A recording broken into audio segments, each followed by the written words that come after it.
ജീവിതത്തിൽ എത്രയൊക്കെ ഉയർച്ചയുണ്ടായാലും സൗഭാഗ്യങ്ങൾ അനുഭവിച്ചാലും നാം ഒരിക്കലും മറക്കരുതാത്ത അല്ലെങ്കിൽ പിന്തുടരേണ്ട മനോഭാവം എന്താണെന്ന് ചോദിച്ചാൽ, ഈ സൗഭാഗ്യങ്ങളെല്ലാം നമുക്ക് ലഭിച്ചത് അത് മുഴുവൻ സ്വയം അനുഭവിക്കാൻ വേണ്ടിയല്ല, അത് ഇല്ലാത്തവരെ സഹായിക്കാനും കൂടി വേണ്ടിയാണ് എന്നതാണ്. എല്ലാം ഞാൻ നേടിയ സൗഭാഗ്യങ്ങളാണ്, അതിനാൽ തന്നെ ഇതെല്ലാം ഞാൻ തന്നെ അനുഭവിക്കും, മറ്റാരും ഇതിൻ്റെയൊന്നും പങ്കുപറ്റാൻ വരേണ്ട എന്ന മനോഭാവത്തോടെ ജീവിക്കുന്നവർക്ക് സമാധാനത്തോടെ നേടിയ ഒന്നിൻ്റെയും സന്തോഷം അനുഭവിക്കാൻ കഴിയില്ല. ഒന്നിലധികം കുട്ടികളുള്ള ഒരു വീട്ടിലേക്ക് വരുന്ന അച്ഛൻ കുറേയധികം ചോക്ലേറ്റുകൾ ഒരു കുട്ടിയുടെ കയ്യിലേക്ക് വെച്ചു കൊടുത്താൽ അതിനർത്ഥം അത് മുഴുവൻ അവനുള്ളതാണ് എന്നല്ല. ആ കുട്ടിക്ക് ആ ചോക്ലേറ്റുകൾ എല്ലാവർക്കുമായി വീതിച്ച് ഒരേപോലെ കൊടുക്കാനുള്ള കഴിവും വിവേകവുമുണ്ട്.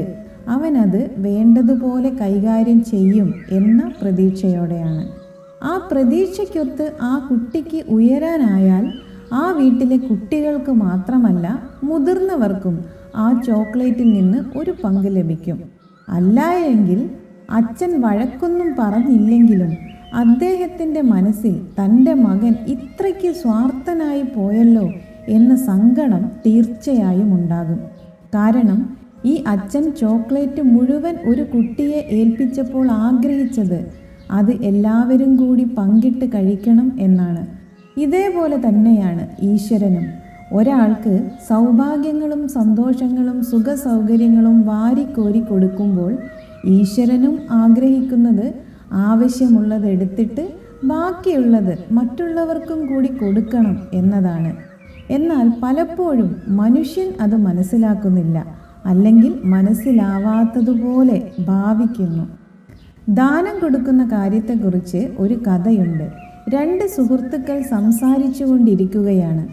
ആദ്യത്തെ വ്യക്തി രണ്ടാമത്തെ ആളോട് ചോദിച്ചു, വിദ്യാഭ്യാസമൊക്കെ കഴിഞ്ഞല്ലോ, ഇനി എന്താണ് ഭാവി പരിപാടി?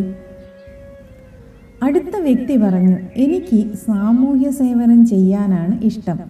അപ്പോൾ ആദ്യത്തെ വ്യക്തി പറഞ്ഞു, അത് നല്ലതാണ്. പാവപ്പെട്ടവരെ സഹായിക്കാൻ മനസ്സുള്ളവർ വളരെ കുറവാണ്.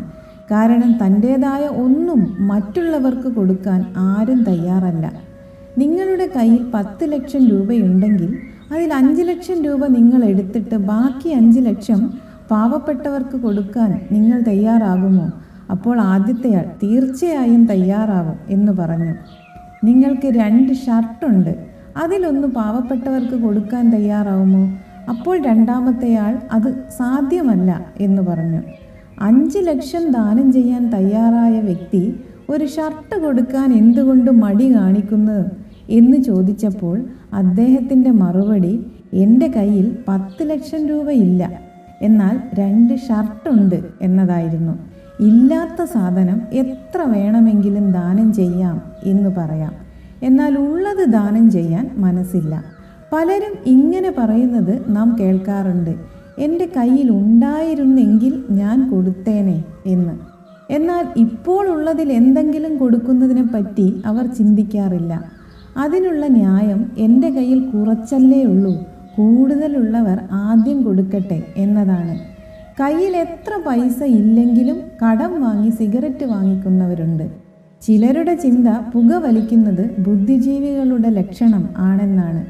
എന്നാൽ സിഗരറ്റ് പാക്കറ്റിന് പുറത്തെഴുതി വച്ചിട്ടുണ്ട്, പുകവലി ആരോഗ്യത്തിന് ഹാനികരമെന്ന്.